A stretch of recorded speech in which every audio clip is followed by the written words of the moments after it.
and welcome to another video on the Possum Stamps channel. This is Caitlin, and today I'm going to be sharing with you this mini slimline flat shaker card.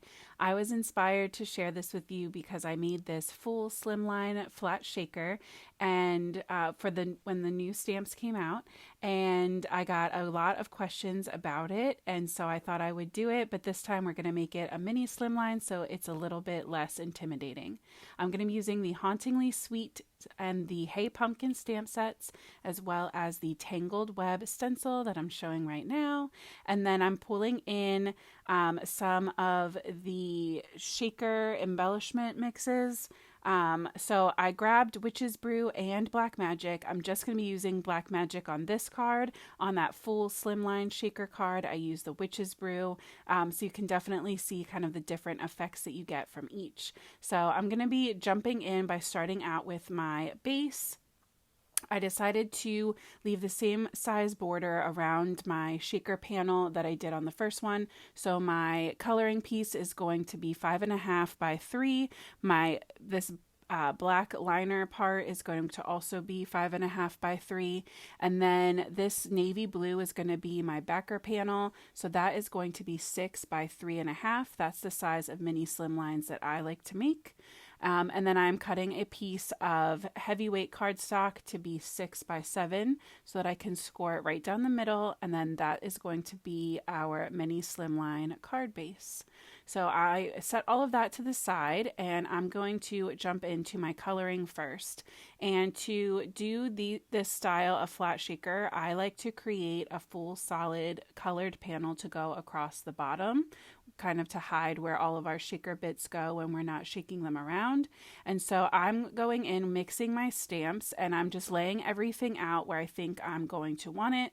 This is nice because it kind of just gives me a chance to play and change stuff up.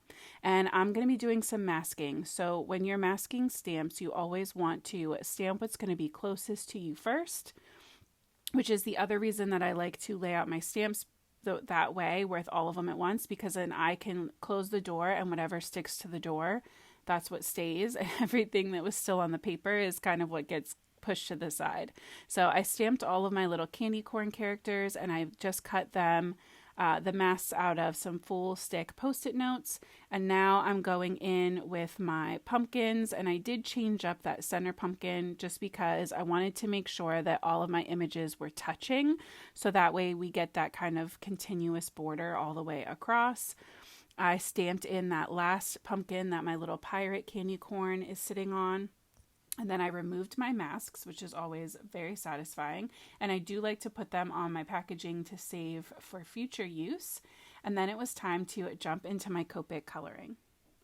I tried to keep my Copic coloring pretty simple for this project, something that was going to be very easy to follow. And I'm going to be using the same shades for all of my oranges and all my pumpkins on this card. So I'm starting out by going in with the YR07, laying in my shadows on the deepest kind of crevices in my pumpkin, and then going in with the YR16 to start blending that out, making sure to leave a little bit of a highlight for when I go in with my YR04. I've been having a lot of fun this year playing around with different kind of pumpkin color combinations, but I really do love this one. It is like a perfect true Halloween orange to me, and I really wanted that true bright orange to pop against the navy that I decided I was going to be using for my background panel. And the main reason that I picked the navy was because I knew I wanted to use that Black Magic sequin mix, and it has the iridescent kind of oil slick purple, blue, and black. And so I thought that I would be able to mix some purples into my coloring on some of my candy corns, and that a fun way to bring in that blue would be with that backer panel. So I got all of my pumpkins colored up pretty quick. I used the same oranges for the center section of my pirate candy corn. I'm going to make my Frankenstein and my witch a little bit of a non-traditional candy corn colors. And I just found it was easiest for this card to work my way across for all of my elements that were of each color. So like I did all my oranges first. Now I'm going with all of my greens. I don't always do this. Sometimes I'll just do like each pumpkin at a time and then each candy corn complete at a time. But for some reason today I was just feeling this. I think because I didn't have 100% of my colors picked out when I started, I thought it would be easier to just kind of piece it as I went. And I wanted to see how everything would kind of look together kind of as it built up. So it was easier for me to just do each color story at a time, all the whole way across the card. So when I was coloring in my little pirate hat, I did have a marker slip, and I'll show you in a little bit. Well, I ended up fussy cutting the top of this, so it really didn't matter anyway. But if that's ever a concern, I always go around my images with a white gel pen too, and that covers up a lot of sins, more than you would probably think.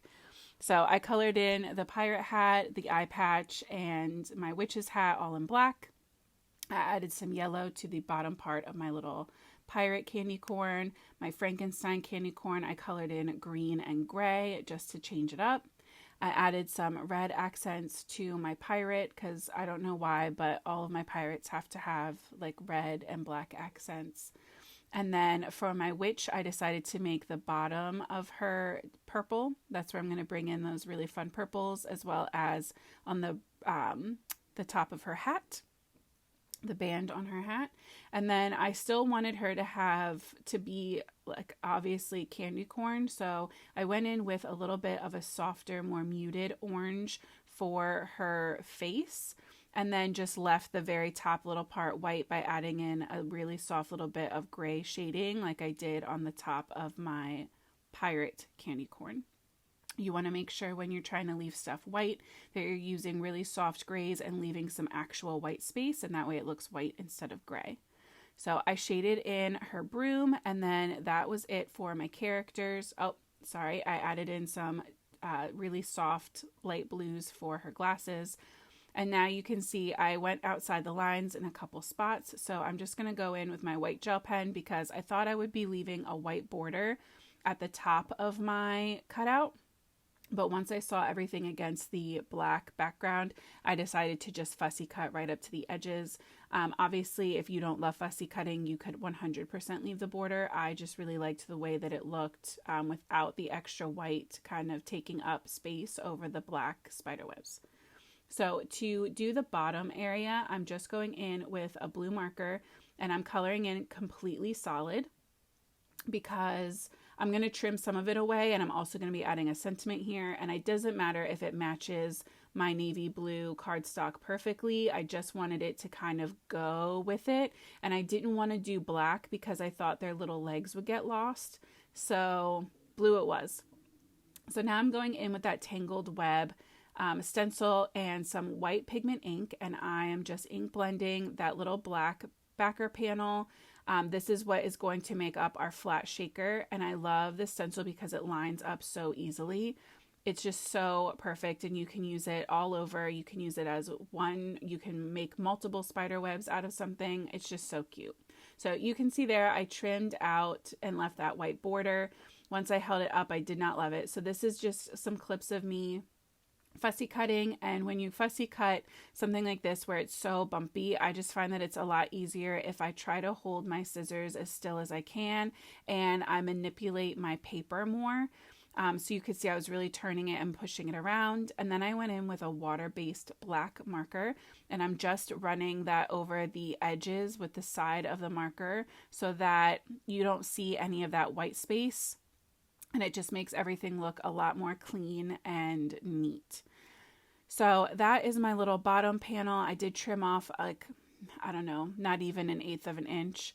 And now we're going to start assembling. So I put some tape runner on the back of my navy blue panel, attached it to my card base, and I am taking some leftover Possum Stamps packaging that I have sitting at my desk. I'm just going to trim that down so I have a nice little border all the way around my shaker panel.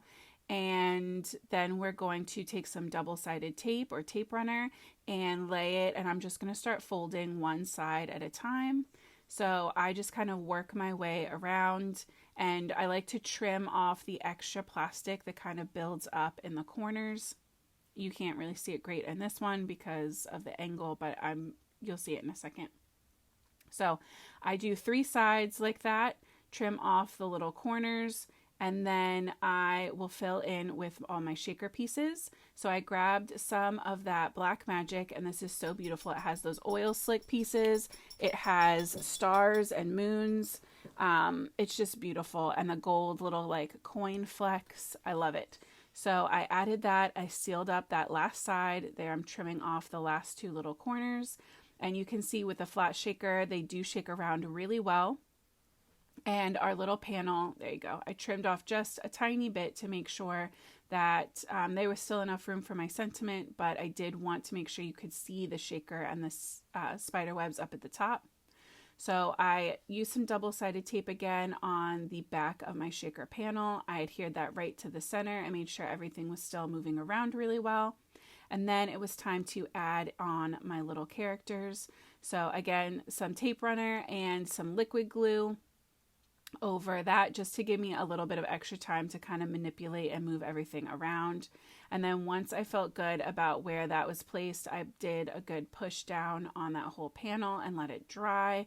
And then the final step is going to be adding our sentiment. So I did do some white heat embossing with the sentiment from the Hauntingly Sweet stamp set, and I use that one because I love that it has the coordinating die.